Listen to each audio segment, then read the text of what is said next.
Bonsoir et bienvenue sur Légende pour les somnambules. Sous les chênes de Brocéliande, là où la brume retient le vent, il existe une fontaine qui répond à la parole des hommes. On dit qu'elle commande l'orage à ceux qui parlent trop fort, et qu'elle ne reflète le visage que de ceux qui disent vrai. Chaque nuit, son eau garde la mémoire des vœux formulés, des serments exacts et des mensonges oubliés. Et parfois, lorsqu'un voyageur s'y aventure, la forêt suspend son souffle pour écouter ce qu'il osera demander. Ce soir, ferme les yeux. Laisse le vent humide des landes glisser contre ta peau, et prête l'oreille au murmure des feuilles anciennes. Car voici l'histoire d'Alain, le chevalier sans nom, celui qui voulut faire pleuvoir la gloire, et apprit que le ciel n'exauce que la vérité. Le bourg s'éveillait comme une braise sous la cendre. Une lumière pâle effleurait les toits d'ardoise, hésitait dans les ruelles, se risquait sur la place où le puits tenait lieu de cloche. Les volets s'ouvraient à demi, les chats passaient sans bruit, et l'odeur du pain levait plus sûrement le matin que n'importe quel chant de coq. Alain ajusta la sangle de sa besace, tira sur le lacet de sa manche et, un instant, resta immobile, comme on se tient au seuil d'une prière. Il n'avait pas de blason, pas de devise cousue en fil d'or sur un manteau d'apparat. Ses mains connaissaient le cuir, l'étoffe rude, la fatigue honnête du service. Fils cadet d'une maison déjà trop mince pour nourrir ses récits, il avait grandi entre des promesses modestes et des rêves trop vastes pour la cuisine où fumait la soupe. Il n'enviait pas la richesse, pas vraiment. Ce qu'il voulait, c'était un nom que la gloire ne puisse ternir, un nom qui ne dépendrait ni des bourrasques du monde, ni des rumeurs qui se défont comme la mousse dans le seau. Sur la place, un colporteur dépliait des rubans, des aiguilles et des comptes. Un gamin le suivait, fidèle comme une ombre. Alain inclina la tête, reçut un salut, s'en retourna à son silence. Il n'avait pas prévenu grand monde. À quoi bon? Les adieux lourds enchaînent les pieds. Il préférait ce départ discret, ce pas taillé dans le matin, ce souffle qui ne s'emporte pas lui-même. Il grava dans sa mémoire le dessin des pavés, l'éclat mat de l'eau au fond du puits, le rire bref d'une porte qui grince, autant de petites choses qui, à l'heure des chemins incertains, lui rappelleraient que le monde sait être simple. La route quittait le bourg en un ruban clair, longé d'aubépines, avec des apparences de certitude. Mais Alain savait qu'aucune route n'est sûre lorsqu'on ne sait pas quel homme on espère y devenir. Il marcha d'abord comme on marche pour s'échauffer, puis il laissa son pas trouver sa cadence propre, une mesure entre l'impatience et la patience. Sa cape, rapiécée proprement, claquait de temps en temps comme pour lui rappeler qu'elle tiendrait bon, elle aussi. Le vent se leva. C'était un vent léger, sans menace, mais porteur de quelque chose de lointain, une odeur de mousse, un soupçon de pluie, une promesse d'ombre verte. Brocéliande n'était pas encore là, et pourtant la forêt semblait lui parler déjà, par signe. Il pensa à ce qu'on disait de la fontaine de Barenton, que l'orage s'y noie la précision des promesses, que certains en reviennent avec un destin, d'autres s'envoient. Superstition? Peut-être. Mais le doute, lorsqu'il est bien placé, a la même forme qu'un appel. Il croisa un charretier qui chantonnait, la bouche pleine d'une chanson sans parole. Les roues couinaient, rythmant la mélodie. « Vous allez loin ?» demanda l'homme. « Assez pour revenir autrement » répondit Alain. Le charretier hocha la tête, comme s'il avait compris. « Dans ce cas, que vos chaussures tiennent, et votre silence avec. » Puis la charrette s'éloigna, tirant derrière elle un sillage d'odeur de foin et de fer. À midi, le ciel blanchit. Alain s'arrêta près d'un talus pour manger un quignon et un morceau de fromage, boit un peu d'eau, puis posa sa paume sur la terre. Elle vibrait d'une patience plus vaste que la sienne, d'une force qui ne cherche pas à se dire. Il ferma les yeux, écouta. Longtemps. Dans ce calme, il formula pour lui seul une phrase qui l'effrayait depuis des années, et qui pourtant ne voulait pas le lâcher. « Je veux être l'homme que mes mots obligent. » Il la répéta, non pour s'en convaincre, mais pour s'y tenir. L'après-midi étirait les haies. Un voile de poussière dorée s'élevait à chaque pas, retombait sur ses bottes, s'endormait aussitôt. Il croisa deux cavaliers à la livrée bien tenue, ils parlèrent fort, se mirent à rire quand l'un évoqua une joute. Alain abaissa les yeux. Non par honte, par choix. La bravoure qui s'exhibe se dépense trop vite. La sienne, il la voulait calme, utile, capable de soulever un poids sans réclamer d'applaudissements. Au détour d'un chemin, la campagne s'ouvrit et laissa voir, très loin, une ligne sombre, l'orée de la forêt. Rien d'extraordinaire et pourtant, le cœur d'Alain se serra comme on reçoit une nouvelle.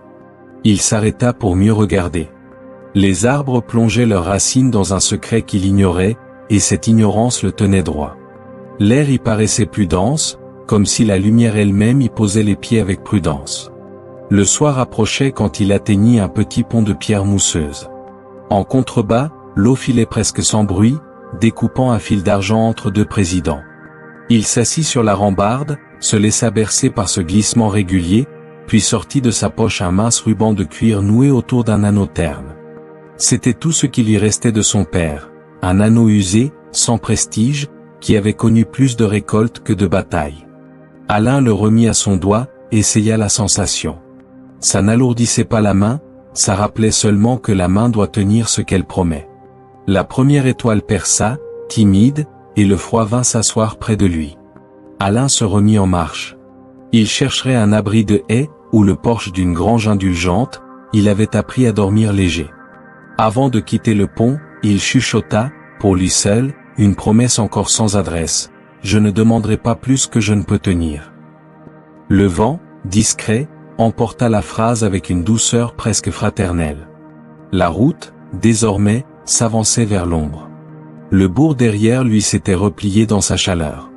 Devant, quelque chose l'attendait qui n'aurait pas de témoin, ou si peu, des arbres, de l'eau, un ciel capable de s'ouvrir sans prévenir. Alain sourit dans l'obscurité qui épaississait. Il ne savait pas s'il était prêt. Il savait seulement qu'il marchait dans la bonne direction, cette direction qui, tôt ou tard, oblige à devenir ce que l'on dit. Et, pas après pas, la nuit trouva en lui un silence assez vaste pour y poser ses étoiles. Le marché battait comme un cœur lent sous les auvents. Les voix se mêlaient au claquement des étoffes, au crissement des paniers sur les pavés, à ce parfum mêlé de cire, de cuir et de fruits trop mûrs qu'ont tous les lieux où l'on troque plus qu'on ne vend. Le monde semblait encore ordinaire, plein de gestes familiers et pourtant, derrière les conversations, Alain sentit un souffle plus ancien, comme une rumeur que personne ne voulait vraiment formuler. Il s'était arrêté pour acheter un morceau de pain noir et un morceau de fromage, mais les marchands, plus pressés de raconter que de rendre la monnaie, s'égaraient vite dans les histoires. Un vieil homme au tablier taché de vin murmura. « Vous allez vers la forêt ? Alors vous passerez peut-être près de la fontaine de Barenton. » Alain leva la tête. « Celle qu'on dit ensorcelée ?» L'autre haussa une épaule. « Pas ensorcelée, non. Juste susceptible. » Autour d'eux, les femmes qui triaient des herbes suspendirent leurs gestes. Une jeune fileuse ajouta d'une voix plus basse. « On dit que si l'on verse une coupe d'eau sur sa pierre, le ciel répond. Par la pluie ? Par la foudre, parfois.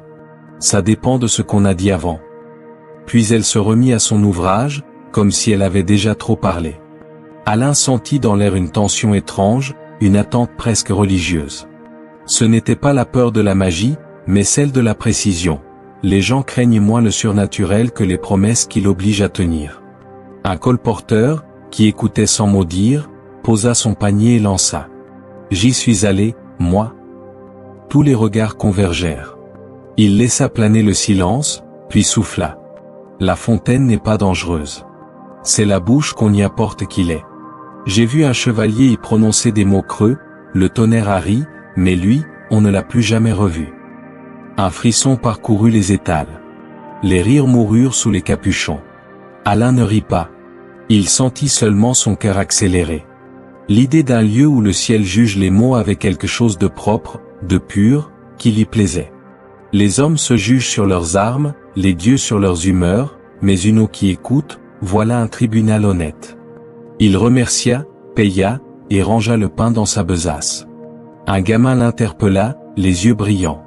« Si vous y allez, messire, faites-y pleuvoir pour nous. La terre est sèche depuis 3 semaines. Et si la pluie ne venait pas ? Alors c'est qu'elle ne vous aurait pas cru. » Et l'enfant, satisfait de sa logique, repartit en courant. Alain resta un moment immobile au milieu du tumulte. Les clameurs du marché se mêlaient à des bribes de récits, toutes différentes, toutes semblables. Certains juraient que la fontaine parlait. D'autres disaient qu'elle rendait fou. Un vieux conteur, assis près du puits, résuma d'une voix rauque. L'eau ne ment pas, mais elle ne console pas non plus. Elle te rend juste aussi clair que ce que tu dis. Si tu demandes la gloire, elle te montrera ton orgueil. Si tu demandes la vérité, prépare-toi à la supporter. Ces mots s'accrochèrent à Alain comme des épines douces. Il ne savait pas s'il cherchait la gloire ou la vérité, il savait seulement que l'une sans l'autre n'avait plus de goût. Autour de lui, la lumière de midi se fit plus lourde. Le marché sentait l'orage avant l'heure. Il quitta la place tandis que les marchands repliaient leurs toiles. La poussière du chemin s'élevait en volutes paresseuses, dorées par le soleil.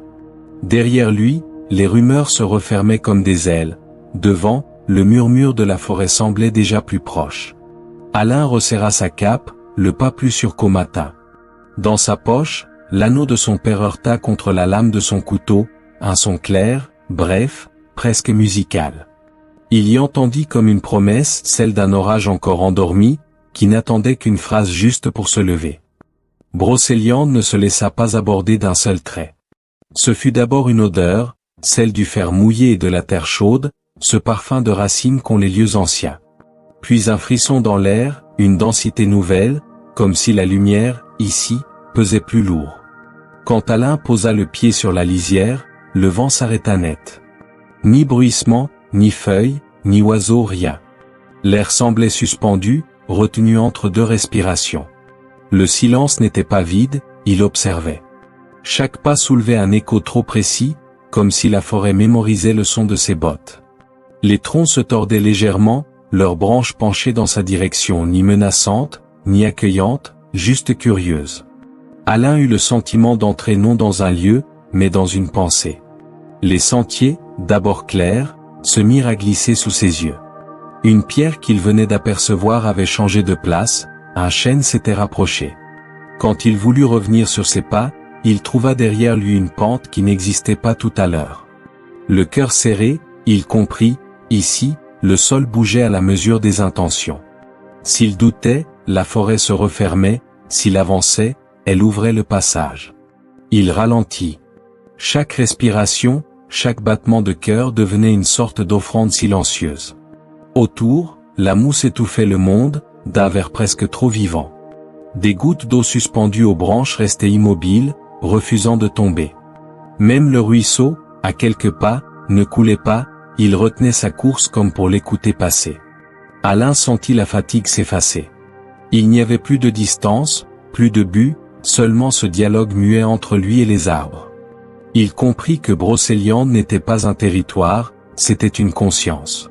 Elle ne parlait pas, elle pesait sur les épaules, sur la langue, sur les pensées. Chaque idée trop bruyante se dissolvait, chaque mensonge intérieur trouvait, ici, sa propre honte. Au détour d'un talus, il trouva un cairn, un empilement de pierres rondes, trop nettes pour être naturelles. Au sommet, un galet plat portait une gravure, une spirale, fine, patinée par les siècles. Il passa la main dessus, la pierre était tiède. Un souffle en sortit, si léger qu'il aurait pu le prendre pour son imagination, mais le vent répondit aussitôt, comme un soupir d'assentiment. La forêt venait de l'autoriser à continuer. Plus loin, les troncs s'écartaient en arc de cercle, formant une clairière sans herbe, juste tapissée de feuilles sèches. Une corneille s'y posa, noire et luisante, la tête penchée, attentive. Alain la salua d'un signe, l'oiseau poussa un cri bref et s'envola vers le nord. Il décida d'en faire son orientation. Le sentier devint plus étroit, serpentant entre les racines. À chaque détour, il croyait reconnaître un arbre déjà croisé, une pierre familière. Le doute tenta de le gagner. Alors, il ferma les yeux, inspira lentement, et se répéta les mots qu'il avait murmurés la veille. « Je ne demanderai pas plus que je ne peux tenir. » La phrase s'enfonça dans le sol comme une clé. Le vent reprit. Une brise tiède glissa sur son visage, fit teinter doucement la boucle de son fourreau. Il sourit. Le chemin venait de s'ouvrir de nouveau. En descendant une légère pente, il aperçut, entre deux troncs, la trace d'un sentier plus clair, bordé de pierres moussues. Un filet d'eau luisait au loin, minuscule, mais persistant. Le murmure du ruisseau reprenait sa course, d'abord hésitant, puis régulier. La forêt relâchait son souffle. Le jour déclinait, doré, étiré comme une promesse tenue. Alain s'adossa à un chêne et regarda la lumière passer entre les branches. Pour la première fois, il ne se sentit plus étranger. La peur s'était dissoute dans le calme, et le calme, dans l'écoute. Il ne savait pas encore que chaque pas le rapprochait de la fontaine. Mais il savait qu'elle, déjà, l'entendait venir. Le sentier s'était apaisé, comme si la forêt, fatiguée d'éprouver Alain, lui concédait un instant de répit. La lumière se fit plus tiède, dorée par endroits, verte ailleurs. Un ruisseau mince serpentait au pied d'un vieux chêne dont les racines s'ouvraient en forme de marche. L'arbre semblait vivre depuis avant la mémoire des hommes. Sous ses branches, un homme était assis. Il ne ressemblait ni à un prêtre, ni à un fou. Une barbe longue, blanche à la base, châtain encore au bout, lui mangeait la moitié du visage. Ses vêtements n'étaient ni haillons ni bures, juste des tissus bruns rapiécés avec soin, porteurs d'une odeur d'herbe sèche et de feu de bois. Autour de lui, des objets qu'on aurait cru pousser là, un bol de terre, une flûte, une lampe taillée dans une corne, quelques pierres gravées de signes anciens. L'homme leva les yeux avant même qu'Alain ne parle. « Tu es venu par le chemin du vent. Peu le trouve, dit-il. Je ne l'ai pas choisi, répondit Alain. Il s'est ouvert devant moi. Les chemins justes font toujours semblant d'être des hasards. Sa voix était douce, légèrement râpeuse, comme une corde trop souvent accordée. Il désigna la terre à côté de lui. Assieds-toi. Tu n'auras plus souvent l'occasion de le faire avant la pluie. Alain obéit. Le sol était tiède, couvert d'aiguilles de pin. Le silence reprit sa place, ponctué seulement par le clapot du ruisseau. L'ermite observait ses mains. « Je te connais, dit-il sans le regarder. Pas ton nom, mais ton visage. On le voit souvent passer ici, celui de ceux qui veulent se prouver. » Alain sentit une gêne monter, ce mélange de fierté et de honte qui vient quand un inconnu dit la vérité qu'on se tait. « Vous savez où se trouve la fontaine ?» L'homme sourit, et un éclat de lumière accrocha ses dents. Elle se trouve toujours devant ceux qui savent pourquoi ils la cherchent. Et toujours derrière ceux qui mentent. Il plongea la main dans sa besace et en sortit un petit talisman, un bout de chêne poli, percé d'un trou, traversé par un fil de lin. Kia. Ce n'est pas un charme, c'est un rappel. De quoi? Que ce lieu donne tout, mais ne rend rien de vague. Si tu demandes avec imprécision, il te donnera le flou. Et dans le flou, on se perd vite. Alain prit l'objet. Le bois était lisse, presque chaud. Et si je parle vrai? Alors la forêt t'écoutera. Mais elle t'écoutera entièrement, pas seulement tes mots. Tu devras être exact jusque dans ton cœur. Le silence tomba à nouveau. Un écureuil passa, curieux, s'approcha du bol de terre, renifla, s'enfuit. L'ermite suivit du regard la course de l'animal et dit: « Ici, les vivants savent reconnaître les menteurs. Même les plus petits. » Alain fixa le ruisseau. « Et si je ne suis pas certain de ce que je veux? Alors attends. Il vaut mieux une promesse tardive qu'une promesse fausse. La fontaine ne punit pas, elle rend exact. Et ce qu'elle rend exact, souvent, c'est la peur. » Il tira une flûte de bois, souffla un air presque inaudible. La mélodie se mêlait au ruissellement comme une respiration. Alain ferma les yeux un instant, et sentit le poids du voyage quitter ses épaules. Quand il les rouvrit, le vieil homme s'était levé. Il pointa le nord, où un mince fil de brume s'élevait entre les troncs. « Va. Suis le brouillard. Il mène à ce qui n'est pas encore décidé. » Alain se releva, inclina la tête. « Comment vous appelez-vous » L'ermite haussa les épaules. « Les arbres me connaissent, c'est suffisant. Toi, en revanche, il te faudra encore mériter ton nom. » Et tandis qu'Alain reprenait la route, le vent revint, léger, portant dans son sillage une phrase que la forêt sembla répéter. Ce lieu donne tout, mais ne rend rien de vague. Chaque mot vibra comme une corde sous ses côtes. Il serra le talisman dans sa main, et se remit à marcher vers la brume. Derrière lui, la flûte reprit son chant, discret, obstiné, comme un fil d'air guidant les âmes trop pressées. La brume s'était épaissie autour de lui, douce, presque tiède, et le monde semblait respirer à travers un voile. Chaque pas d'Alain faisait naître un petit souffle blanc qui s'élevait aussitôt, comme si la forêt reprenait son haleine après chaque foulée. Il marchait depuis des heures, sans croiser ni bête, ni ruisseau, ni même un oiseau. Pourtant, il ne ressentait pas la solitude. Il y avait, dans ce silence précis, quelque chose d'attentif, une présence qui ne jugeait pas, mais qui pesait. Le sol se fit plus régulier, plus doux sous ses bottes. La mousse, d'abord épaisse, céda la place à une herbe fine et souple, d'un vert presque doré. L'air, soudain, s'ouvrit. La forêt recula comme une foule qui s'écarte. Devant lui s'étendait une clairière parfaite, un cercle net, sans faille, où tout semblait à sa juste place. L'herbe y était couchée, orientée vers un centre où reposait une vasque de pierre grise, moussue, usée par des siècles de pluie. Le vent s'arrêta. Alain sentit immédiatement que ce lieu n'était pas fait pour les hommes. Pas hostile, sacré. Chaque brin d'herbe, chaque pierre semblait contenir un souvenir d'orage, une trace d'attente. L'air vibrait, non de chaleur, mais de tension muette, comme avant une parole. Il s'avança lentement, conscient que le moindre geste comptait. Ses bottes s'enfonçaient à peine dans la terre souple, sans bruit.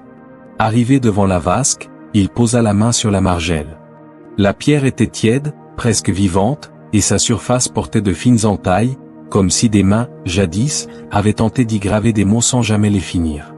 Au fond, l'eau dormait parfaitement immobile.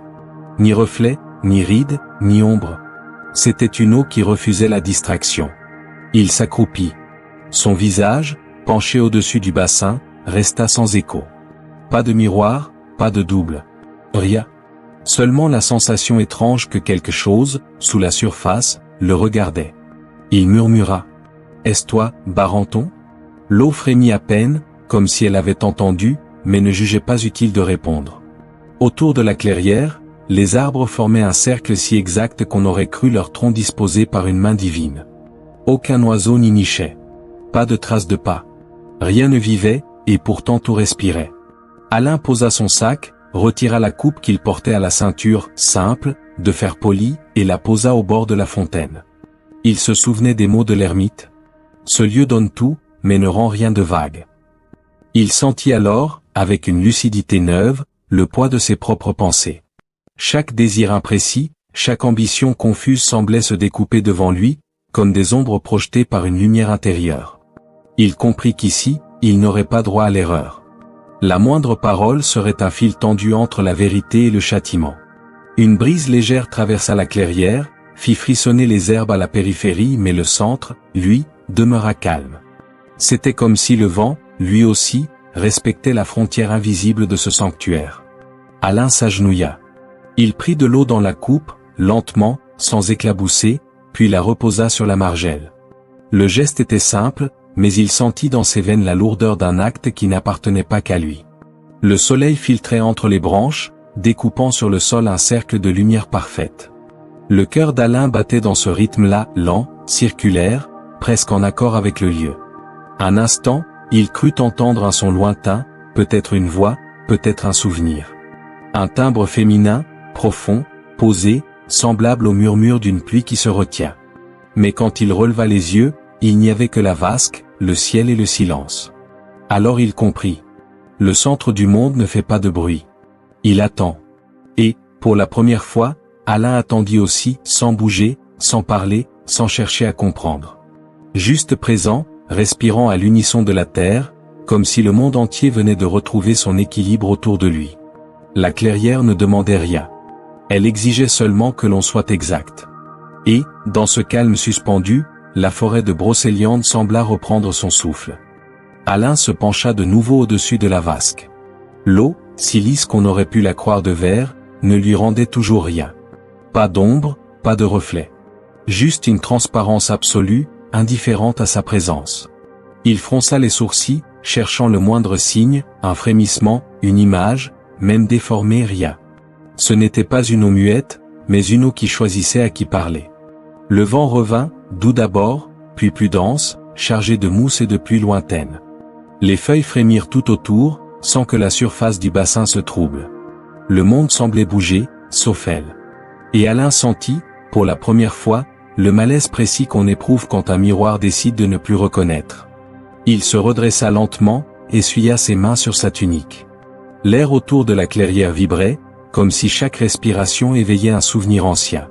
Les troncs, penchés vers le centre, semblaient guetter la suite. Il s'agenouilla encore. « Me refuses-tu » demanda-t-il à mi-voix. Pas de réponse. Seul un léger son, comme un battement d'ailes, quelque part dans la canopée. Il plongea ses doigts dans l'eau. Le froid le saisit aussitôt, brutal, presque douloureux. Ce n'était pas la morsure d'une source ordinaire, c'était une mise à distance. L'eau le reconnaissait assez pour le repousser, mais pas assez pour l'accueillir. Quand il retira la main, une goutte resta suspendue à son pouce. Elle brilla quelques secondes avant de retomber dans la vasque, effaçant d'un cercle parfait le silence qu'il avait tenté d'imposer. Alain se rappela les paroles de l'ermite. Ce lieu donne tout, mais ne rend rien de vague. Et il comprit soudain, c'était sa demande qui était floue. Son désir d'un nom, d'une reconnaissance, n'avait pas de forme. Comment l'eau aurait-elle pu lui répondre, si lui-même ne savait ce qu'il voulait être? Il se redressa, tourna sur lui-même. Tout, autour, semblait attendre qu'il parle juste. Mais comment être exact quand le cœur lui-même hésite? La lumière se fit plus blanche, presque crue. Le soleil, haut dans le ciel, perçait les branches et dessinait sur la pierre un réseau de fils d'or. Chaque rayon semblait le pointeur du doigt, lui rappelant qu'ici, même le silence exigeait la vérité. Alors il parla. Pas fort, pas solennellement. Juste comme on se parle à soi-même quand plus rien d'autre ne peut entendre. J'ai marché jusqu'ici pour prouver que je vaux plus que mon ombre. Mais peut-être ai-je eu tort de chercher un témoin. Le vent répondit d'un soupir. L'eau, elle, demeura lisse. Pas de reflet. Il sentit la colère monter non contre le lieu, mais contre sa propre imprécision. Il voulait en croire qu'un signe viendrait, qu'une force l'absoudrait de cette incertitude. Mais rien ne va. Et cette absence, plus que n'importe quel tonnerre, fit trembler sa foi. À genoux, il plongea de nouveau ses mains dans la vasque. « Alors dis-moi » cria-t-il presque. « Dis-moi ce que tu veux que je sois. » L'écho se perdit aussitôt, avalé par la clairière. Le silence revint, plus profond qu'avant, comme un couvercle posé sur ses mots. L'eau refusa encore son visage. Le froid, pourtant, changea. Sous ses doigts, il sentit le courant tourner, lentement. Non pas une réponse, mais une attention. La fontaine ne le rejetait plus, elle attendait qu'il se taise. Alain comprit alors qu'il n'avait pas à parler pour être entendu. Il se contenta de rester là, les mains plongées dans l'eau glacée, les yeux clos. Son cœur ralentit, sa respiration s'aligna sur celle de la forêt. Quand il rouvrit les yeux, la surface était redevenue calme. Toujours aucun reflet. Mais, cette fois, il n'en fut pas frustré. Il avait compris, tant qu'il n'aurait pas dit vrai, il ne verrait rien ni lui, ni la vérité. Et dans le silence revenu, Brocéliande lui sembla soudain immense, mais juste. Une épreuve, oui, mais une épreuve qui n'exigeait ni gloire, ni victoire, seulement la clarté d'un mot exact. Il resta longtemps ainsi, penché sur l'eau qui refusait son visage. Jusqu'à ce que la lumière décline et qu'un premier grondement, très lointain, roule à l'horizon. L'orage, quelque part, commençait à s'éveiller. La lumière du jour avait pris cette teinte incertaine des heures suspendues, ni matin, ni soir. Un vent léger parcourait la clairière, tournant autour de la vasque comme une bête invisible cherchant sa place. Alain s'était relevé, l'eau froide encore sur les doigts. Il regarda le ciel, puis la pierre, puis ses mains, et sut que le temps de l'attente était fini. Le silence tenait tout, la terre, le vent, l'eau. Tout semblait écouter. Alors il prit la coupe qu'il avait laissée sur la margelle. Son geste, lent et sûr, fit résonner le fer contre la pierre, un son clair, comme une note de prière. Il plongea la coupe dans la vasque, la remplissant qu'une seule goutte ne déborde, puis la leva à hauteur de visage. Le reflet refusé plus tôt n'y apparut toujours pas. Mais l'eau vibrait, ténue, comme impatiente d'un mot juste. Il se rappela ce qu'on racontait au marché, que verser de l'eau sur la dalle de Barenton, c'était convoquer le ciel lui-même. Le colporteur avait dit que l'orage n'obéissait pas à la force du bras, mais à la pureté du vœu. Et dans cette pensée, Alain trouva une étrange confiance. Il s'agenouilla devant la pierre, au centre du cercle d'herbe couchée. Sous sa paume, la dalle était plus chaude que le sol alentour, comme si elle gardait la mémoire de tous les serments qu'on y avait prononcés. Il posa la coupe contre son cœur, inspira profondément. Puis, d'une voix calme. « Si cette eau obéit aux promesses, qu'elle m'offre la gloire que je mérite. » Et il versa. L'eau se répandit sur la pierre, lente et limpide. Un instant, rien ne bougea. puis le monde respira autrement. Un grondement monta du sol, plus qu'un son, une vibration. La mousse frissonna, les feuilles frémirent sans vent, les oiseaux s'envolèrent à la fois. Le ciel, d'un bleu calme, se couvrit d'un voile de cuivre. Un premier éclair, muet, traversa les nuages encore clairs. Alain sentit la vibration lui remonter jusqu'à la poitrine. Il recula d'un pas, la coupe vide tremblant dans sa main. Le tonnerre gronda, profond, lointain, comme s'il venait non du ciel, mais du cœur même de la terre. Et pourtant, aucune pluie. Rien. Le ciel se contentait de menacer, sans donner. La fontaine, elle, demeurait immobile, indifférente. Le cercle d'herbe semblait attendre la suite, suspendu dans un équilibre précaire entre calme et déchaînement. Le silence revint, plus lourd que la foudre elle-même. Alain comprit, trop tard, que sa demande était mal posée. La gloire que je mérite? Ces mots, à l'oreille de la forêt, avaient dû sonner faux. Ce lieu ne s'ouvrait pas à ceux qui se mesurent. Il l'avait dit trop fort, trop haut, comme on parle à un public invisible. Un autre grondement répondit, plus proche cette fois. L'air vibra, chargé d'électricité. Une odeur de fer brûlé, de pluie imminente, emplit la clairière. Le ciel, sans s'ouvrir encore, se fit noir sur les bords. Alain sentit ses cheveux se soulever. La coupe tomba de sa main et roula dans l'herbe. Il s'agenouilla, le souffle court. Dans l'eau de la fontaine, un reflet apparut enfin mais pas le sien. Une silhouette argentée, mouvante, à peine dessinée, se tenait là, dans le miroir tranquille. Elle leva la tête. Ses yeux n'avaient pas de couleur. Sa voix, quand elle vint, était celle du vent avant la pluie. Tu demandes trop, et mal. Ce lieu n'accorde que ce qui peut tenir. Et la gloire, se renverse. Le tonnerre éclata. L'éclair illumina la clairière, si près qu'Alain crut sentir la chaleur sur sa peau. Puis tout redevint immobile. Le vent retomba, la brume glissa entre les troncs, et le ciel, toujours lourd, retint ses larmes. La pluie hésitait. Comme si elle aussi attendait que l'homme en face d'elle apprenne à parler vrai. Alors Alain s'assit sur la pierre, les mains encore tremblantes. Et regarda la vasque redevenue muette. Le grondement s'éloignait déjà, paresseux. Le ciel refusait encore de pleurer. Dans son cœur, quelque chose se fissura pourtant. Une fierté, une illusion, un reste de bruit. Le silence, lui, s'installa définitivement. Et au milieu de ce calme suspendu, Alain comprit que la pluie, parfois, est plus sage que les hommes. Elle ne tombe que quand la parole est juste. La lumière changea sans prévenir. Une clarté d'orage, blanche et tremblante, glissa entre les branches, s'accrochant à la mousse comme à des fils d'argent. Le vent, tout à l'heure retenu, reprit soudain sa course. L'air vibra, la clairière se mit à bruire de 1000 sons invisibles et pourtant, aucun n'était hostile. C'était un mouvement d'annonce, une respiration avant l'apparition. Alain se redressa lentement. L'eau de la vasque, tout à l'heure immobile, tournait maintenant en cercle parfait, sans qu'aucune goutte ne soit tombée. Les cercles se succédaient, réguliers, puis ralentirent, jusqu'à s'immobiliser à nouveau. Le silence revint, total, mais chargé d'attente. Alors, elle parut. Pas d'éclair, pas de tonnerre.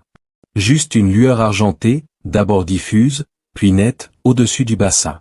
Une silhouette s'y dessina, sans sortir de l'eau, sans y plonger non plus comme suspendue entre les deux mondes. Son visage était voilé d'un tissu diaphane qui ne cachait rien. Il soulignait au contraire ce qu'on ne pouvait comprendre. Ses yeux, d'un gris profond, semblaient faits du même métal que la pluie. Quand elle parla, sa voix n'eut pas besoin de traverser l'air, elle atteignit directement la pensée. Dis ce que tu veux vraiment, sans mensonge ni parure. Les mots résonnèrent dans sa tête, non comme une phrase, mais comme une vibration. Chaque syllabe frappait en lui comme un battement de cœur trop exact. Il voulut répondre aussitôt, dire ce qu'il croyait vouloir, la gloire, le respect, la place qu'on lui devait. Mais au moment d'ouvrir la bouche, rien ne sortit. La dame demeurait immobile, penchée légèrement, patiente. Autour d'elle, l'air scintillait de minuscules éclats, comme si la pluie hésitait entre tomber ou se taire. « Tu cherches un nom » dit-elle. « Mais à quoi bon un nom si tu ne sais pas ce qu'il doit contenir ?» Alain baissa les yeux. Sa gorge était sèche, et son cœur battait trop fort. Il tenta. « Je veux être reconnu. » La dame inclina la tête. « Reconnu pourquoi ? Pour ma valeur ? Et quelle est-elle ?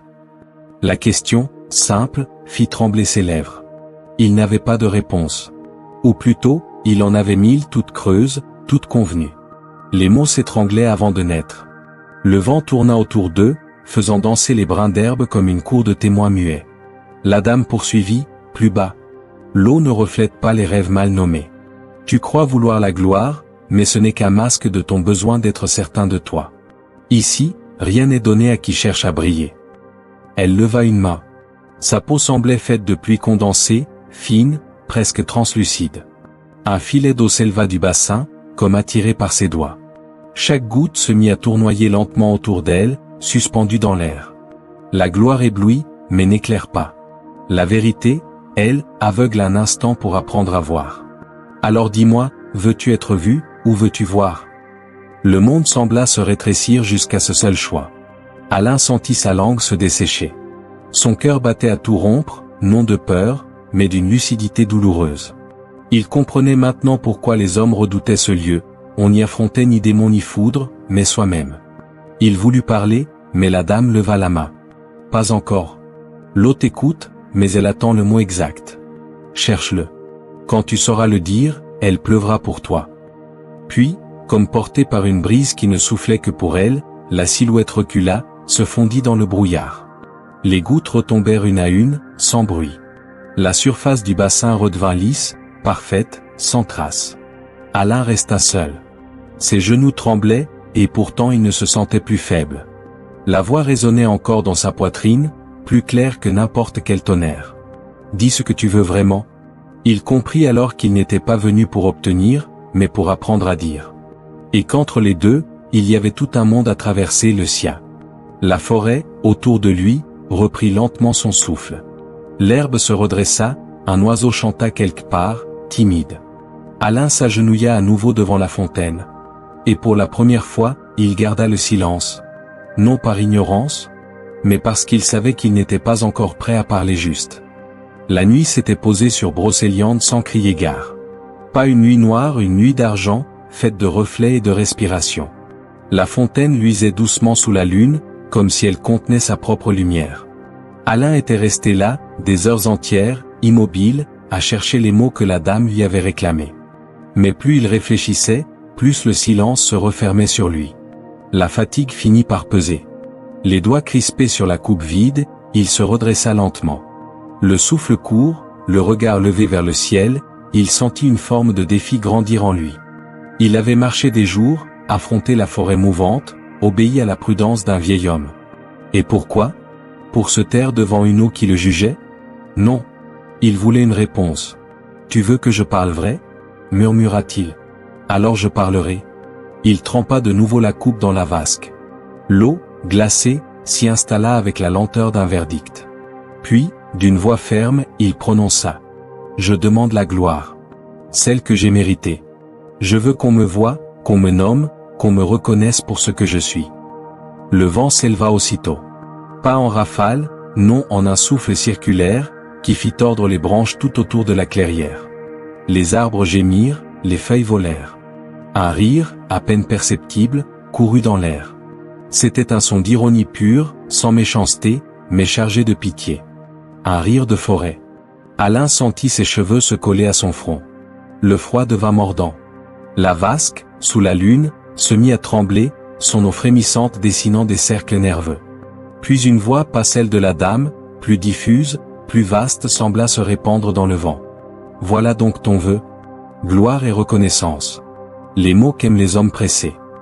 La forêt vibrait, entière. Chaque feuille, chaque pierre, chaque brin d'herbe répétait sa demande en écho, mais déformée, dérisoire. Gloire, reconnaissance, gloire. Un chuchotement infini, grotesque, qui tournoyait autour de lui comme une parodie. Alain se couvrit les oreilles, en vain. Le son venait de partout et de nulle part. Le sol trembla, l'air devint plus lourd. L'herbe couchée se redressa, puis s'affaissa de nouveau comme sous le poids d'un rire. La lune elle-même sembla vaciller derrière un rideau de nuages. Ce n'est pas un mensonge, cria-t-il. Je le mérite. Une bourrasque violente le fit reculer. La vasque déborda d'un filet d'eau, mince mais continu, qui coula sur la dalle. Et le tonnerre, soudain, répondit bref, sec, comme un claquement de langue. Puis, le calme revint. Un calme terriblement précis. La forêt s'était tue, mais Alain sut qu'elle n'écoutait plus, elle jugeait. Il tomba à genoux. Ces mots résonnaient encore dans sa tête, lourds, ridicules. Gloire et reconnaissance. Ils lui parurent creux, comme une coquille vide. Il comprit trop tard que la forêt se moquait moins de sa demande que de sa naïveté. Elle lui avait tendu un miroir, et il y avait vu exactement ce qu'il refusait d'admettre. Un homme qui voulait être admiré, non compris. Il posa la main sur la margelle. La pierre vibrait encore, tiède d'une énergie retenue. Il eut soudain la sensation que l'eau, au fond du bassin, bouillonnait de rires muets. Alors, dans un souffle, il murmura. « Je voulais qu'on sache que j'existe. » Le vent, apaisé, frôla son visage, presque tendre. Comme une main qui pardonne sans excuser. Mais aucun reflet n'apparut dans l'eau. La fontaine, pour l'instant, se contentait d'attendre. Au-dessus des arbres, les nuages s'écartaient lentement, laissant filtrer une lueur pâle. La clairière semblait à nouveau respirer. Et Alain comprit que ce qu'il venait de faire n'était pas un échec, mais une confession. Il venait de prononcer le faux avant de pouvoir atteindre le vrai. La forêt, moqueuse, mais juste, s'en souvenait. Le ciel s'était chargé d'un poids qu'aucun mot ne pouvait alléger. Au-dessus de la clairière, les nuages roulaient, lourds et nerveux, en nappes grises zébrées d'un éclat métallique. La lune avait disparu. Seule la vasque brillait encore d'une pâleur propre, comme une flamme froide, tandis que la forêt entière retenait son souffle. Alain resta à genoux, les mains posées sur la pierre mouillée. Autour de lui, tout semblait vibrer à l'unisson d'un cœur immense, celui du monde, peut-être, ou le sien. Le vent tournait, indécis, et les arbres craquaient de l'intérieur, ployant sans rompre. Il savait ce qui venait. Ce n'était plus un simple orage, c'était une réponse. La première goutte tomba, lourde, nette, sur le dos de sa main. Puis une autre, sur son front. Elles se mêlèrent à la sueur et à la poussière de son voyage, traçant sur sa peau une écriture que seule la forêt pouvait lire. Le tonnerre éclata enfin, sans prévenir, sec et profond à la fois. L'air vibra de partout, et le sol répondit. Alain leva les yeux vers le ciel. Son corps tremblait, mais pas de peur, d'une lucidité nouvelle. Il sentit son cœur battre contre la foudre, comme deux rythmes opposés qui cherchaient à se comprendre. Il pensa à ce qu'il avait dit, gloire et reconnaissance. Des mots d'enfant jetés à une vérité trop vieille pour s'en émouvoir. Il comprit alors que ce n'était pas le lieu qu'il devait convaincre, mais lui-même. Ce qu'il cherchait, ce n'était pas qu'on le voie, c'était qu'on le croie. Et la croyance, ici, ne se gagnait pas à coups de serment, elle se gagnait par la droiture du silence. La pluie tomba d'un coup, violente, éclatée. Des rideaux d'eau s'abattirent, frappant la pierre, l'herbe, son visage. La vasque déborda, formant autour de lui un mince lac circulaire. Chaque éclat d'éclair révélait une vérité brève, éclatante, aussitôt effacée par l'obscurité suivante. Il cria, non vers le ciel, mais vers ce qu'il portait de plus lourd. « Je ne veux plus être vu. Je veux seulement être vrai. » Et l'orage, au lieu de le frapper, se tut. Un instant suspendu, comme déconcerté. Le tonnerre roula une dernière fois au loin, comme un soupir. La pluie continua, mais plus douce, presque reconnaissante. Alain tomba en avant, les mains plongées dans l'eau mêlée de boue. Chaque respiration lui coûtait, mais une paix nouvelle s'installait en lui. Ses pensées, lavées par la tempête, se réduisirent à l'essentiel.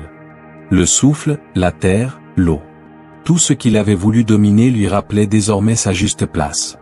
Dans le halo de pluie, la silhouette argentée reparut, floue, tremblait. La dame le regardait sans jugement. Ses traits semblaient faits de lumière liquide. Elle tendit une main vers lui, pas pour l'aider, mais pour bénir sa chute. L'orgueil attire la foudre, dit-elle doucement. La vérité, elle, la détourne. Puis elle posa un doigt sur l'eau. Les cercles s'élargirent jusqu'à atteindre ses genoux. L'orage, d'un seul coup, se rompit. Plus de vent, plus de tonnerre, plus de pluie. Le monde se referma comme une plaie refermée par la lumière. Alain resta là, trempé, vidé, mais vivant. Il regarda la vasque, elle était redevenue calme. Et, pour la première fois, son visage y apparut, très net. Ni glorieux, ni beau, ni triomphant, juste vrai. Un sourire, à peine, passa sur ses lèvres.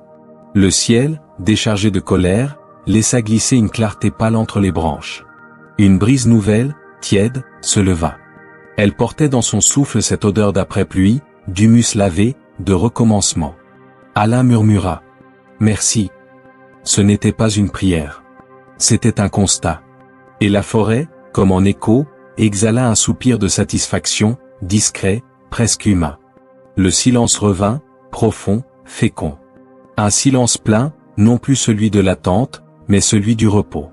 L'orage s'était éloigné, mais il avait laissé derrière lui ce qu'il était venu chercher. Un homme débarrassé du bruit en lui. L'orage s'était dissipé sans fracas. Il n'en restait qu'un parfum de fer et de mousse mouillée, ce calme étrange des fins de tempête, quand la terre respire comme une bête apaisée. Les nuages, encore lourds, dérivaient lentement vers l'ouest, laissant au-dessus de la clairière un ciel d'étain où se mirait la lune. Alain, trempé jusqu'à l'âme, demeurait agenouillé devant la fontaine. Ses mains, rougies par le froid, tremblaient à peine non de faiblesse, mais d'un mélange de fatigue et de certitude naissante. L'eau, à nouveau, s'était faite tranquille. Elle ne se moquait plus, ne refusait plus son image. Elle observait. Et dans ce silence, Alain sentit que le moment était venu de parler une dernière fois mais juste. Il se redressa lentement, retira la coupe, la vida, puis la posa à côté de lui.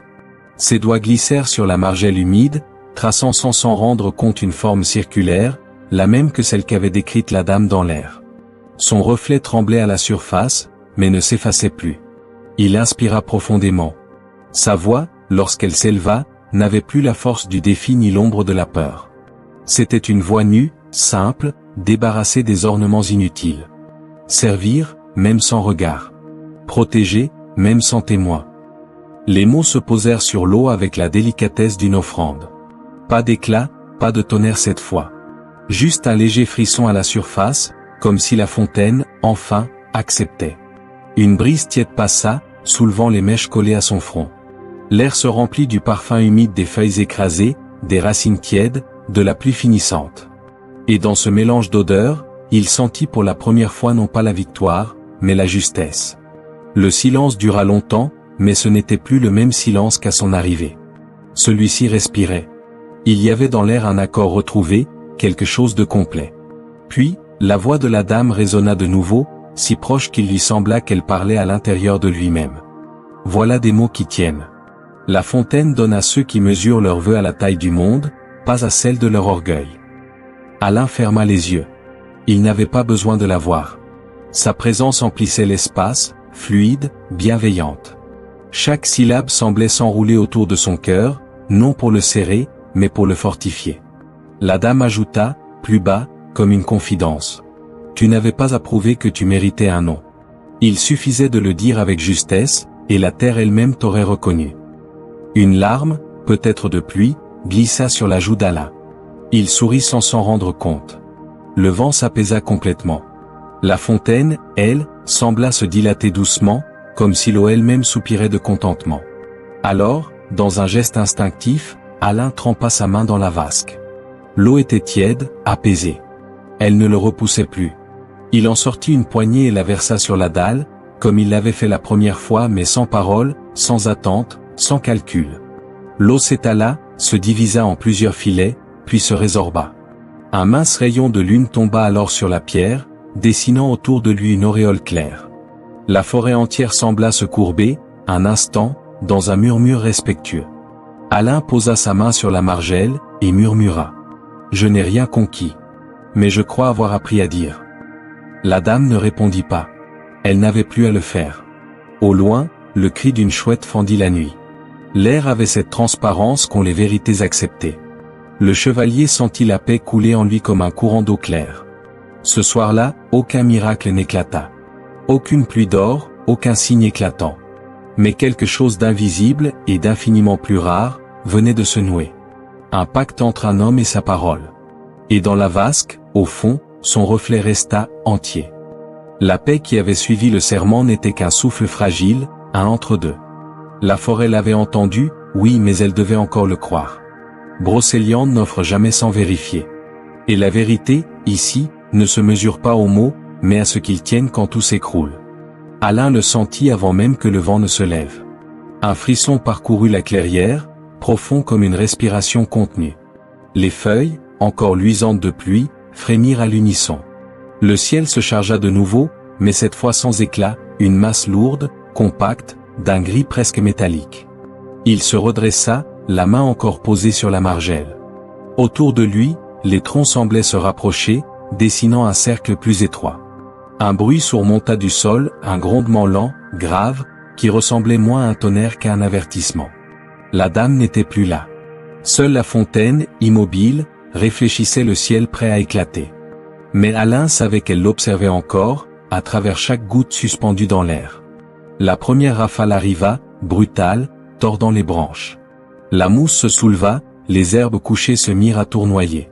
Un éclair, aveuglant, lacéra la lisière et dans la seconde, un craquement énorme retentit. Le vieux chêne, celui-là même sous lequel l'ermite l'avait mis en garde, venait de se fendre en deux. Le choc fit trembler la terre. Un pan du tronc bascula vers lui. Alain n'eut pas le temps de réfléchir.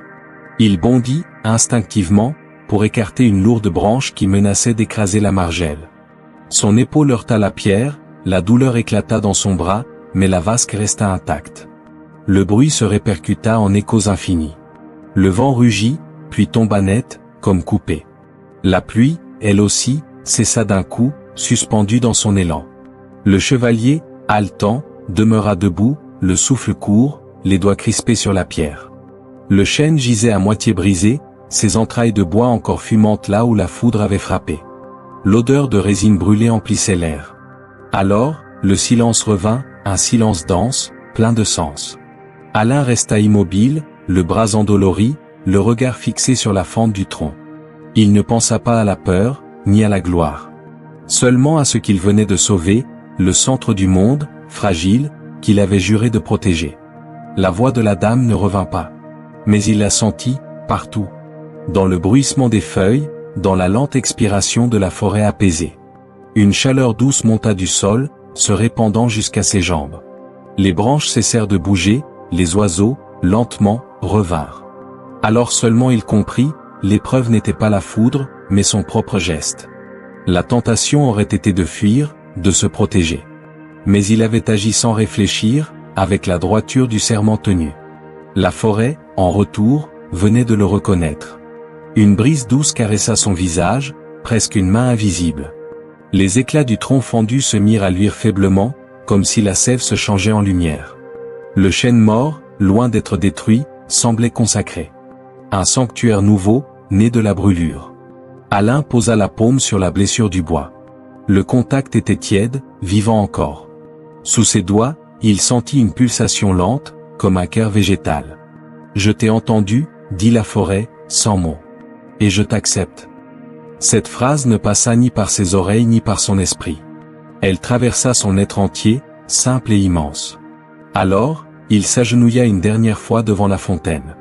La vasque brillait d'une lueur douce, et dans l'eau, son reflet se tenait désormais sans trembler.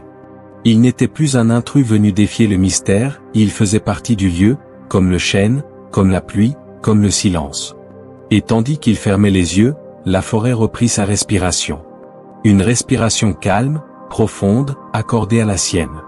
Le chêne fendu se dressait encore, demi-mort, demi-sacré, témoin éternel d'un serment exact. Le matin revint sans hâte, posé sur la clairière comme une bénédiction. La brume se déchirait en fils d'argent entre les troncs, et les oiseaux, d'abord timides, reprenaient leurs chants interrompus. L'air, lavé par la tempête, sentait la sève neuve et la terre retournée. Brocéliande semblait s'être adoucie, comme si la forêt elle-même avait trouvé le repos après une longue veille. Alain dormait encore, adossé à la margelle. Ses vêtements séchaient sur lui, lourds, rigides de boue et de pluie, mais son visage, apaisé, portait l'expression d'un homme qui n'a plus peur de ses pensées. Quand il ouvrit les yeux, il fallut quelques secondes avant qu'il comprenne où il était. Puis le souvenir de la veille, l'éclair, le chêne fendu, la chaleur dans le bois, revint lentement, comme une marée douce. La clairière avait changé. Rien n'était détruit, au contraire, tout semblait plus vivant. Le tronc brisé du chêne luisait encore d'une lumière intérieure, comme si la sève, en séchant, avait gardé la mémoire du feu. Les herbes s'étaient redressées, les pierres étaient tièdes sous ses doigts. Et, au centre de tout cela, la fontaine. Elle ne bouillonnait pas, ne murmurait pas, elle respirait. Son eau, lisse et claire, renvoyait la lumière avec une douceur neuve. Alain s'en approcha à pas lents, craignant presque de troubler ce calme retrouvé. Il s'accroupit, posa la main sur la margelle humide. Aucune vibration ne la parcourait désormais, tout était stable, exact, équilibré. Il pencha la tête au-dessus du bassin. Son reflet l'attendait. Pour la première fois, l'eau lui rendait un visage complet. Pas celui du jeune chevalier présomptueux qui rêvait de gloire, ni celui de l'homme en lutte avec ses doutes. Non. Celui d'un être entier, lavé de ses faux désirs, accordé à sa propre parole. Les traits étaient fatigués, mais justes. Les yeux, clairs, ne fuyaient plus rien. Il se reconnut. Et cette reconnaissance-là, la sienne, pas celle des autres, fut plus forte que n'importe quel titre. Un souffle passa sur la clairière, léger, presque un soupir. L'eau vibra à peine, puis se referma sur ce reflet sans l'effacer. La forêt, à travers le vent, sembla murmurer. Le serment a tenu. Alain sentit un poids quitter sa poitrine. Tout devenait simple, évident. Il posa la main sur la pierre et dit doucement. « Je ne suis plus en quête. Je suis là. » La voix de la dame, si lointaine jusque-là, revint une dernière fois, à peine un murmure porté par l'air tiède. « Tu as cherché la gloire et trouvé la mesure. La forêt te rend ton nom. » Alors, il comprit, il n'avait pas gagné un titre, mais retrouvé son essence. Le nom qu'on lui rendait n'était pas celui d'un héros, mais celui d'un homme exact, celui qu'il avait toujours dû être.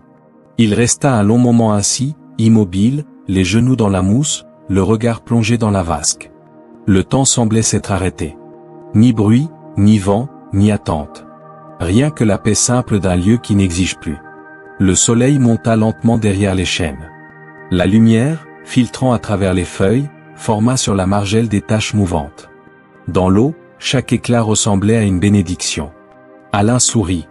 Pas d'orgueil, pas d'émotion démesurée, juste la gratitude tranquille de celui qui sait que l'épreuve est finie, mais que la route, elle, continue. La forêt, reconnaissante, l'enveloppa d'une tiédeur presque humaine. Les oiseaux reprirent leur chant, plus clair, plus vif, comme pour saluer le retour de l'équilibre. Alors il se leva, ajusta sa cape encore humide, et jeta un dernier regard à la fontaine. L'eau y reposait, transparente, fidèle. Elle ne lui refusait plus rien, parce qu'il ne lui demandait plus rien. Et dans cette parfaite réciprocité, le monde, enfin, respira à l'unisson avec lui. Le soleil avait grimpé, haut et doux, lavant la clairière de tout souvenir d'orage. Chaque feuille, chaque brin d'herbe semblait briller d'une lumière neuve. L'air, encore humide, avait ce parfum d'aube recommencée, un mélange d'humus, de mousse et d'eau claire. Alain s'étira lentement, les muscles endoloris, la tête légère, comme si le poids invisible qu'il portait depuis le départ s'était enfin détaché de lui. Il tourna autour de la vasque, observant la pierre, la margelle, la cicatrice du chêne fendu au bord du cercle. Tout était redevenu immobile, mais rien n'était tout à fait pareil. Le lieu respirait différemment, comme si la fontaine, désormais apaisée, battait au même rythme que la forêt entière. Il s'accroupit devant le bassin. L'eau, limpide, reflétait un ciel clair, à peine strié de nuages. Son propre visage y apparaissait net, sans hésitation, sans double. Il esquissa un sourire, un vrai, calme, presque pudique. Puis quelque chose attira son regard. Sur la margelle, juste à côté de la place où il avait versé la première coupe, reposait un petit objet qu'il ne se souvenait pas d'avoir posé là. Un cercle d'argent, simple, sans ornement, poli par le temps ou par la lumière. Il n'était ni neuf, ni ancien. Juste exact. Alain le prit entre ses doigts. Le métal était tiède, comme s'il avait gardé la chaleur d'une main invisible. Aucune gravure, aucun sceau, aucun symbole. Rien à revendiquer, rien à montrer. Et pourtant, dans ce vide parfait, tout était dit. Il comprit aussitôt, c'était le signe du pacte, la preuve d'un vœu tenu. Pas un talisman magique, pas une récompense, un rappel. Un rappel qu'ici, la vérité ne se prouve pas, elle se tient. Un murmure, léger comme un souffle, parcourut la clairière. Ce n'était pas une voix, mais une reconnaissance, la manière qu'a la forêt de saluer sans mots. Les feuilles frémirent doucement, les branches s'écartèrent juste assez pour laisser passer un rayon de soleil. Ce rayon tomba sur l'anneau, l'allumant d'une brève flamme blanche. Alain le fit tourner entre ses doigts. Dans le reflet du métal, il crut un instant revoir la silhouette de la dame, lointaine, presque dissoute dans la lumière. Elle ne disait rien, ne souriait pas. Mais son silence avait la saveur d'un consentement. Il passa l'anneau à son doigt.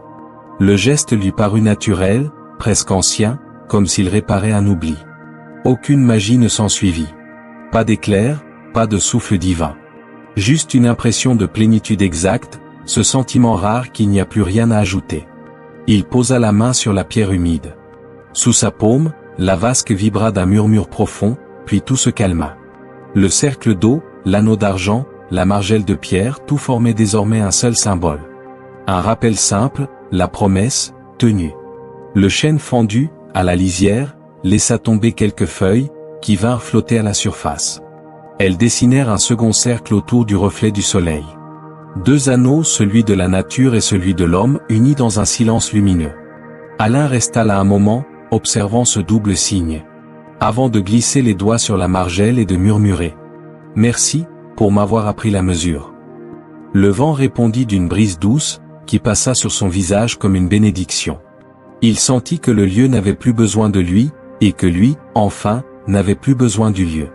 En se levant, il jeta un dernier regard à la fontaine. Le cercle d'argent brillait doucement à sa main, discret comme une pensée juste.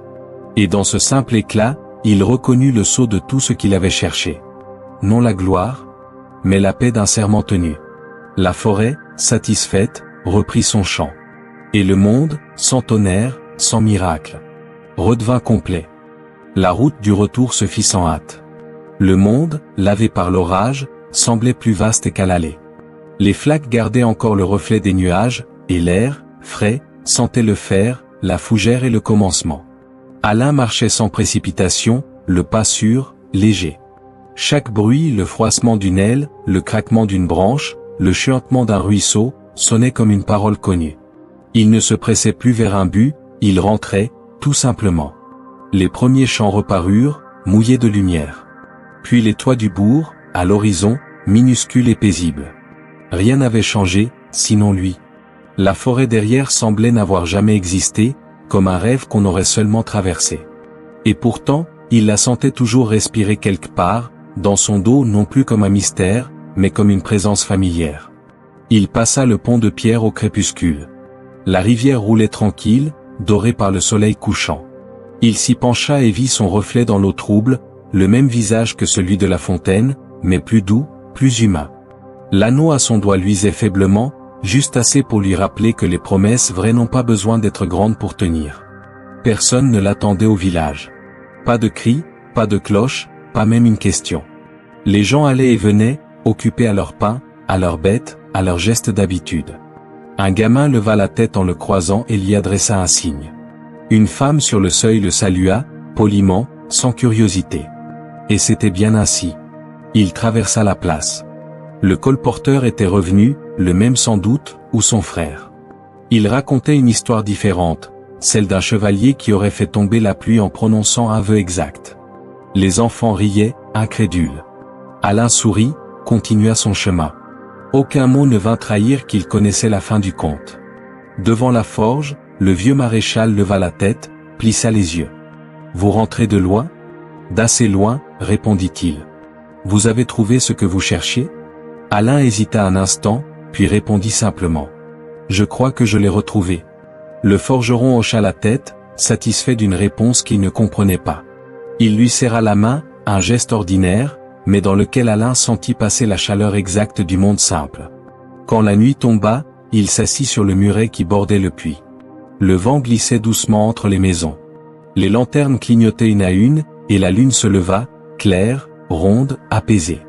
Tout semblait pareil, et pourtant tout était à sa juste place. Personne ne savait ce qu'il avait vu, ce qu'il avait promis, ce qu'il avait compris. Et il n'avait besoin de personne pour le savoir à sa place. Il n'était ni héros ni légende, juste un homme qui avait trouvé le mot juste pour dire qui il était. Dans le silence du bourg, il crut entendre, très loin, la voix de la forêt, un bruissement discret, une respiration ancienne. Brocéliande n'oublie jamais ceux qui ont parlé vrai. Elle garde leur nom, non sur la pierre, mais dans l'eau, là où les reflets ne mentent pas. Alain se leva. Son ombre s'allongea sur les pavés, paisible, sans gloire. Et sous le halo doré d'une lanterne, il murmura pour lui seul. Je m'appelle Allah. Et cela suffit. Un souffle tiède traversa la place, fit onduler la flamme. Le puits, à côté, renvoya un discret éclat d'argent. Peut-être un reste de lune. Peut-être un écho de la fontaine. Personne ne célébra son retour. Mais, dès le lendemain, les anciens jurèrent que la pluie avait changé de ton cette nuit-là. Plus douce, plus juste, comme si elle tombait désormais au rythme d'un nom qu'elle n'avait pas oublié.